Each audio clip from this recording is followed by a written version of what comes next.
Hi இன்னைக்கு நம்ம பார்க்க போகிற படம் குட் பேட் அக்லி. இந்த படத்தோட கதையும் ஸ்டோரி வைஸ் பார்த்தீங்கன்னா, அஜித் ஒரு கேங்ஸ்டராக இருந்திருக்காரு. அதனால் அந்த பிரச்சனையால் கேங்ஸ்டர்னால் யாருன்னு தெரியுமில்ல, இருக்கிற யாரையும் விட மாட்டாங்க, எல்லாத்தையும் கூட அடித்து வெட்டுவாங்க, வெட்டு குத்து பஞ்சாயத்து இந்த மாதிரி இருக்கும்.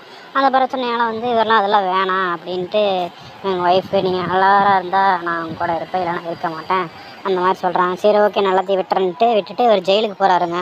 ஒரு 10-20 வருஷமாட்டம் இருக்கார். சரி ஓகே இருந்துட்டு நான் நல்லவனா வரேன்ட்டு ஜெயிலேருந்து வரப்போ தான் இவரோட பையன் இருக்காங்க. அவங்கள என்னென்னா, இவர் வரப்போ பார்த்தீங்கன்னா பையன் ஜெயிலுக்கு போயிடுறான். அவன் ஒரு ட்ரக் கேஸில் போயிடுறான். அது எதனால் போனான் அதுதான் மிச்ச கதை. அது எதனால் போனான்னு இவர் கண்டுபிடிச்சாரா இல்லையா அதுதான் மொத்த கதை. ஓரளவுக்கு இருக்குது, நீங்கள் பார்க்கலாம். வெட்டு குத்து சும்மா கத்தி சண்டை மாதிரி அளவுக்கு சண்டை போட்டே இருக்கிறாங்க. அத்தனை பேர் எங்கெங்கே போய் சண்டை போடுறாரு. ஒருத்தண்ட கூட கண்ணு இல்லையா, கண்ணு சொல்கிறாங்க, ஒன்று கூட ஒரு மேலே படில. அதுதான் கேங்ஸ்டர் நடக்குது, அப்படிலாம் இருக்குது. ஸோ ஓகே பார்க்கலாம்.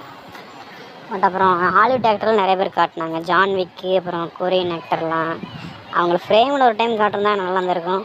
சிஜியில் ஏதோ காட்டன் மாதிரி வந்துட்டு போகிறாங்க. அவங்க ஒரு கொள்ள இவர் போய் சம்பவம் பண்ணுற மாதிரிலாம் காட்டுறாங்க.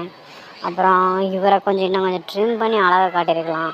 இந்த ஃபைட் சீன் எல்லாம் இன்னும் கொஞ்சம் உடம்பு குறைச்சி இன்னும் இருந்தாலும் ஃப்ளாஷ்பேக்கில் இவர் உடம்பு குறைச்சி நல்லா இருக்கிற மாதிரி காட்டினாங்க. பட் ப்ரெசன்ட்லையும் காட்டுதான் இன்னும் சூப்பராக இருந்திருக்கும்.